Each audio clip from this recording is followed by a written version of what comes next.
The rain had been coming down in sheets all night, drumming a relentless rhythm on my car roof.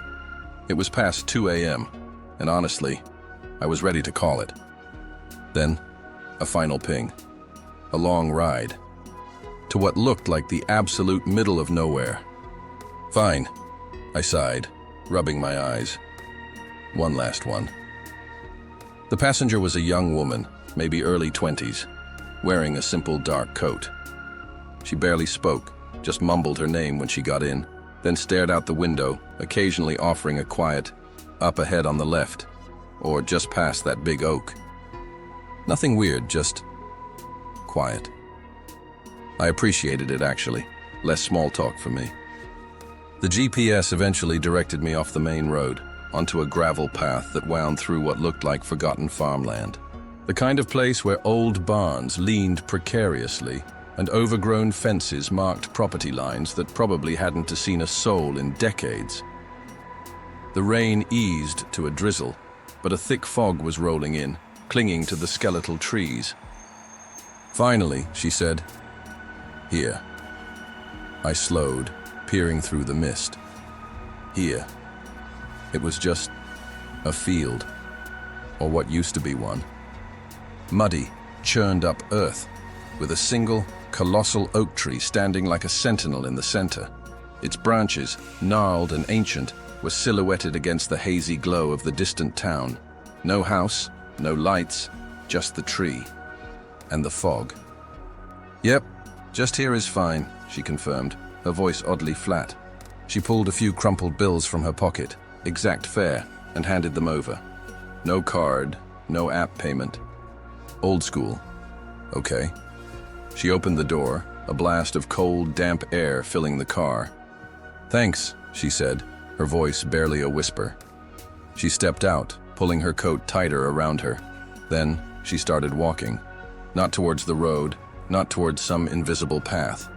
She walked straight into the field, heading directly for that giant oak tree. My headlights followed her. She walked with a steady, unhurried pace, her dark figure slowly swallowed by the creeping fog. I watched, waiting for her to reach the tree, to turn, to do something that made sense. But she just kept walking, her silhouette fading, getting fainter and fainter until she wasn't there. One second she was a shadow in the mist, the next she was gone. Not behind the tree, not swallowed by a dip in the ground.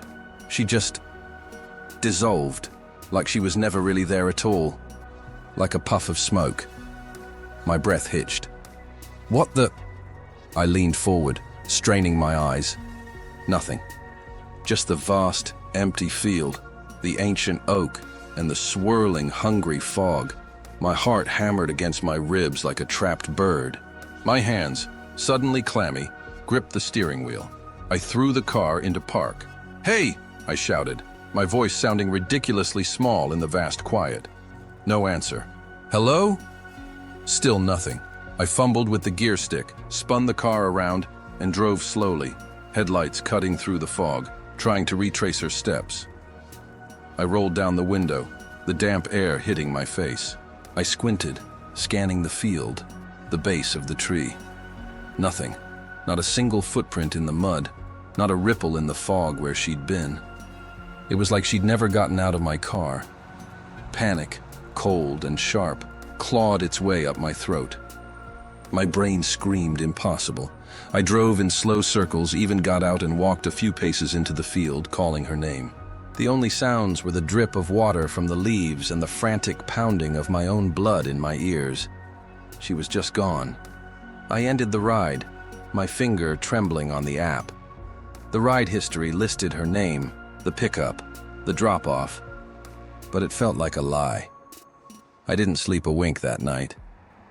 The next morning, still wired and shaken, I started digging. I Googled the address, the field, the old oak tree. It took a while, sifting through ancient newspaper archives and local history blogs, but then I found it. That specific field, that exact oak tree, was known. Not by the locals for anything good. It was the site of an old abandoned settler graveyard from the 1800s, unmarked and forgotten.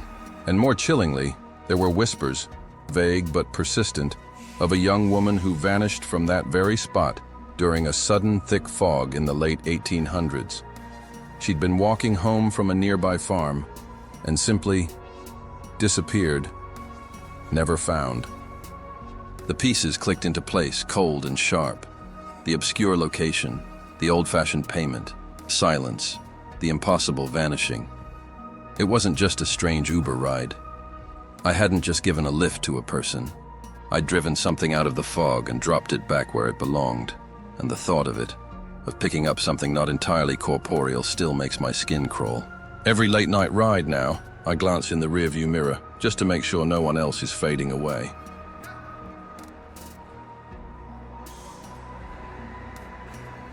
The ping came through just after midnight, shattering the quiet hum of my Uber. A ride request. Weird, though. The pickup pin was way out past the city limits, nestled deep in the woods, on a road I barely knew existed. And the address? It just looked wrong. Fine, I grumbled to myself, tapping accept. Another long haul, probably some kids trying to get back from a party, but it was money. So I punched in the address and started the winding drive, the streetlights thinning out, then vanishing altogether. Just my headlights cutting through the thick, inky black. When the GPS finally chirped, "You have arrived," I squinted, leaning forward. My jaw practically hit the steering wheel. There, half hidden by overgrown bushes and shadowed by ancient leaning trees, was a house. But house felt too generous. It was a skeleton of a home, weathered gray wood, windows like vacant eyes staring out into the night, some shattered, others boarded up. The porch sagged, ready to collapse. No lights anywhere, not even a flickering internal glow. Just decay. No way, I muttered, my stomach doing a flip. This place was abandoned, utterly. Kind of place teens dared each other to spend the night in, not somewhere you called an Uber from. My finger hovered over the cancel button. This felt like a bad horror movie setup. Then, just as I was about to bail, a shadow detached itself from the deeper shadows by the dilapidated front door. A figure. It moved slowly, stiffly, like an old automaton, or someone waking from a very, very long sleep. My heart hammered against my ribs. As it shuffled closer, my headlights caught it properly. It was a woman, I think. Her skin was a sickly pale, almost translucent, like moonlight on old porcelain. Her clothes were ancient. A long, dark dress that seemed to be made of heavy, faded velvet, and something lacy around her neck, yellowed with age. Not a costume. This wasn't some goth kid. This was genuinely old. And her eyes, even from 20 feet away, seemed too dark, too empty. They didn't reflect the light. She didn't walk so much as glide, her feet barely seeming to lift from the ground. It was like she was on hidden wheels, an uncanny valley nightmare. Every instinct screamed at me to hit the gas, but I was frozen, watching her approach, her slow, deliberate movement more terrifying than any frantic dash. She reached the passenger door and, with a silent, deliberate motion, opened it and slid in. The air in the car turned instantly cold, a damp, earthy chill that pricked my skin. She didn't buckle her seatbelt, didn't say a word, just sat there, absolutely still, facing forward. "Evening," I managed, my voice a thin, reedy thing. No response, not a breath, not a rustle of fabric, nothing. The app, bless its oblivious heart, updated with her destination. It was back in town, a commercial district, a few blocks from my apartment, a normal enough place. But the person in my car was anything but normal. The entire ride was like driving with a statue. No fidgeting, no phone checking, no sighs. Just that unwavering stillness. I kept glancing in the rearview mirror, half expecting her to vanish or for her eyes to suddenly glow. But she was always there, a pale, unmoving presence. I gripped the wheel so hard my knuckles ached. Every streetlight we passed cast fleeting, grotesque shadows across her face, making her look even more corpse-like. I wanted to make small talk, anything to break the unbearable silence, but the words died in my throat. What would I even say? So, nice abandoned house you got there? No, just no. Finally, we pulled up to the drop-off location. A brightly lit intersection, a few storefronts. Normalcy, thank God. She opened the door, that same slow, silent motion, and got out. Didn't slam the door. Didn't say thanks. Just stepped onto the sidewalk and started walking away, gliding into the shadows between two buildings. And then she was gone. I sat there, engine idling. The cold patch she'd left in the seat still palpable. I took a deep, shuddering breath. What the hell was that? When I got home, I tried to make sense of it. I pulled up the address again, trying to find anything on Google Maps, on property records, anything about that house. Nothing. It didn't exist in any official capacity. The pin was there, but the house itself seemed to have faded from all digital records, as if the app had picked up a signal from a place that wasn't supposed to be. And the passenger's name in my ride history? Just a string of random characters like corrupted data. No photo, no rating from other drivers. I couldn't shake it. The chill in my car, the uncanny stillness, the way she moved like a marionette. It felt like I'd picked up a ghost, or something worse. And the worst part? The creeping dread that I'd driven it somewhere. And it was still out there, just waiting.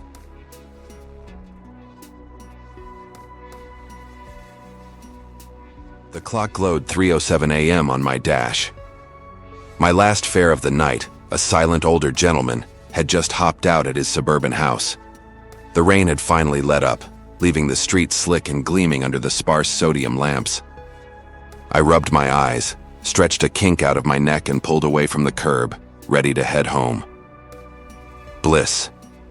As I took the first gentle curve, my gaze drifted to the rearview mirror. Just a habit, you know. Checking the road behind me, making sure everything was clear. And that's when I saw it. A figure.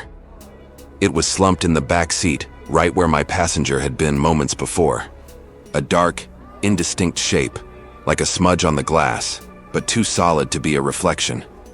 Too deep to be just a shadow from the streetlights. My blood ran cold. He just got out. My mind screamed. But someone's still there. My foot slammed on the brake. Tires squealed and the car lurched to a halt. My heart was pounding like a drum solo.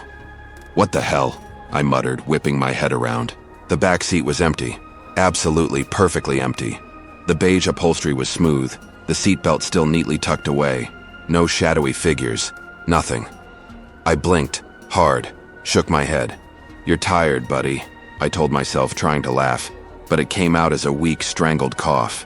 Just your eyes playing tricks on you. Too many hours, too much staring at the road. I took a deep breath, released it slowly. Yeah, that had to be it. Just exhaustion. But the chill that had settled in the car wasn't just from the lingering night air. It felt deeper, colder, and my hands were trembling on the steering wheel. I put the car in drive again, my eyes darting to the rearview mirror every few seconds, half expecting that shadowy blot to reappear. It didn't. Not then, anyway. I made it home, but sleep wouldn't come. Every creak of the house, every rustle outside my window made me jump. That smudge, that dark shape in the mirror was burned into my mind. The next day, things started to get weird. Subtle at first. I left my sunglasses on the passenger seat, clearly visible. When I got back into the car an hour later, they were in the center console. I distinctly remembered leaving them out. Must have done it unconsciously, I reasoned.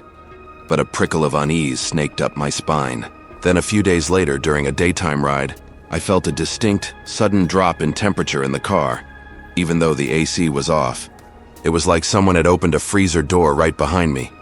My current passenger, a bubbly young woman, shivered. Whoa, did the AC just kick on? It got freezing for a second. I just mumbled something about faulty wiring, but my eyes darted to the rear view. Nothing. The true paranoia began when I started seeing things in my periphery, not directly, never when I looked head-on, but that fleeting glimpse in the side mirror, a dark form in the back seat as I sped down the highway. A quick turn of my head, and it was gone. Just the empty seat. Sometimes I'd catch a flicker of movement just beyond the passenger headrest, a shadow within a shadow, a deeper shade of black that shouldn't be there. I started leaving the dome light on when I parked, just to make sure. But then, I'd come back to the car, and the light would be off. Every single time. And the faint smell. Sometimes, a subtle earthy scent, like damp soil mixed with something else, something cloyingly sweet, would waft from the back. It was always gone by the time I tried to pinpoint it. I was losing it, I knew.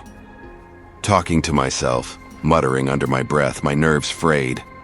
I started avoiding night shifts. The idea of driving alone, with it back there, was unbearable. I tried to sell the car, but the thought of someone else experiencing this, I couldn't do it.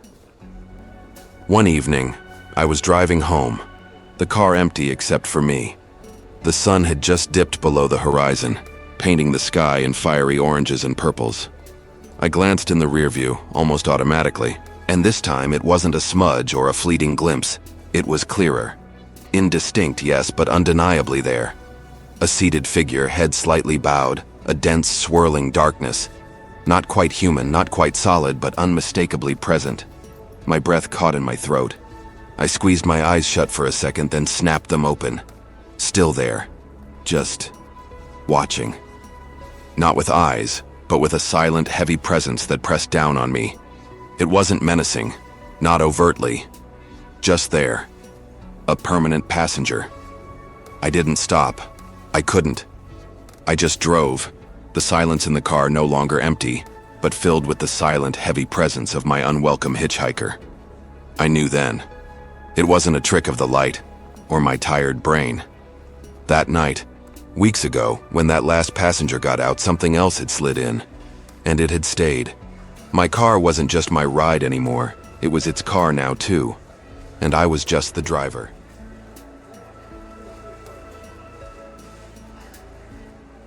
The night had swallowed the last hint of twilight, leaving behind that inky blackness only rural roads can truly deliver. My Uber app buzzed, a last-minute hail from what looked like the middle of nowhere. Okay, fine, I muttered, rubbing my eyes. Another $20 maybe. A ghost town of a town, a few miles past the last gas station, no streetlights, just trees and empty fields. Not ideal, but money's money. I pulled up to the pin on the map, a shadow of a house barely visible behind a thick curtain of overgrown pines. No porch light, no sign of life. Just as I was about to tap cancel, the passenger door creaked open. A figure slid in. "Evening," I said, trying to sound chipper, but the word just hung there. No reply, not even a grunt. The air in the car suddenly felt different. Thicker, maybe. I glanced in the rear view. Just a guy, I guess. He was wearing a dark hoodie, the kind that pulls down low over the brow, making his face just a blur in the dim interior light. He didn't smell bad, didn't smell good, just neutral, like he wasn't really there. "Where we headed?" I asked, looking at the app's default destination. It was still loading, struggling for signal out here. He didn't speak. Instead, I caught a fleeting, almost imperceptible shift of his head, a tiny movement of his chin to the right. Not a nod, not a gesture. Just a direction. My eyes went to the right. The road ahead wasn't a main one.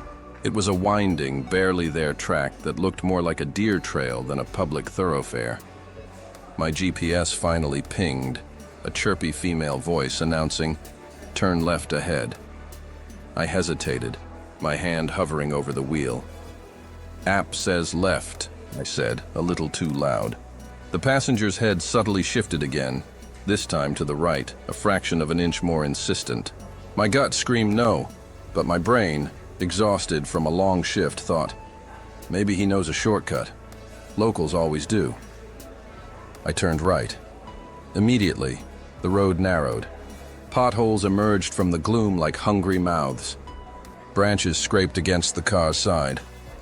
The GPS, bless its heart, tried to recalculate, then gave up, repeating, recalculating, lost signal. Great. Just great. Hey, is this the right way? I tried again, my voice a bit shaky now. No answer. Only that oppressive silence, heavy and suffocating. I risked another glance in the mirror. Still just that blurry outline, utterly still. My heart started thumping against my ribs. This wasn't just quiet, it was active quiet. It was the sound of something waiting. The landscape outside got sketchier. Dilapidated barns, skeletal trees. Then nothing but dense, unyielding woods, the branches clawing at the sky like bony fingers. My headlights cut through the darkness, illuminating only more of the same. Every now and then, I'd come to a crossroad, and without a word, the passenger would give that same, tiny, chilling cue, a slight tilt of the head, a barely there shift of his shoulder. And each time, my hand, against my better judgment, would turn the wheel. It was then I knew. This wasn't a shortcut. This wasn't a local secret. This guy knew where he was going, and it wasn't anywhere on my map. My hands tightened on the wheel, knuckles white. A cold dread seeped into my bones. He was guiding me, not to a destination, but towards something. And I was driving us right into it. I wanted to slam on the brakes, to throw him out, to just bail. But a strange, terrifying paralysis held me. His silence wasn't just a lack of words. It felt like a command, a suffocating pressure that kept me moving forward. Every mile felt like 100. Every turn was deeper into a nightmare. Finally, after what felt like an eternity but was probably only 10 minutes, the car lurched to a halt. There was no house, no visible landmark.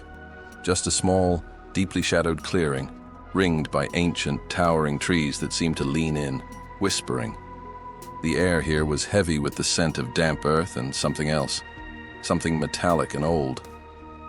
The passenger door creaked open again. He got out as silently as he'd gotten in. He didn't look back. He just stepped out, and then, in the blink of an eye, he was gone, swallowed by the darkness beyond my headlights, like he'd just dissolved. I sat there, engine running, headlights cutting a futile swath into the impenetrable blackness. My breath hitched in my throat. My hands were shaking so hard I could barely grip the wheel. What had just happened? Who was that? And what was out there in that clearing? I didn't wait around to find out.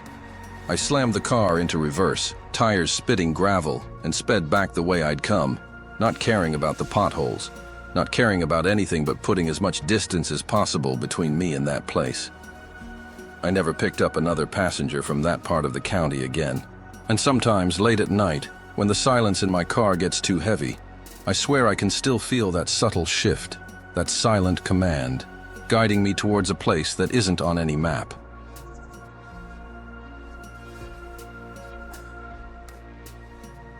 The clock on my dashboard read 1:17 a.m., another late one. My eyes were gritty, and the quiet hum of the engine was almost lulling me to sleep when the ping hit. Last ride of the night, I promised myself. Pickup was just a few blocks away, a residential street I knew well. A man, mid-40s maybe, slid into the back seat. He looked ordinary. Beige trench coat, neatly combed hair, no distinctive features. "Evening," I chirped, forcing some cheer into my voice. "Where are we headed?" "Just north," he said, his voice surprisingly smooth, almost like polished stone. "No rush."